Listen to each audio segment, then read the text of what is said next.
थांब. Hats off आहे तुला.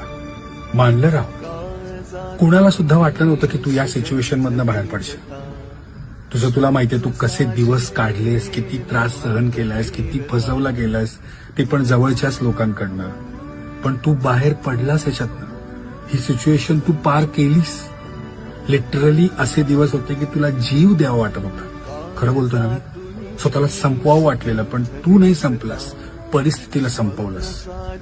खतरनाक आहेस तू. आता कुणाला प्रूव्ह करायची गरज नाही. तू ऑलरेडी जिंकलायस. आता जिंकतच राहायचंय पुढे सगळं. तुला कळलंय ना, तू एकटा पुरेसा आहेस. बस आहे. जे कोणी चांगले असेल त्यांना सोबत घे आणि या 5 लोकांना काही एक्सप्लेन करायला जाऊ नको. हा, आणि एक स्माइल कर. फार छान दिसते तुझ्या चेहऱ्यावरती. अरे कर की.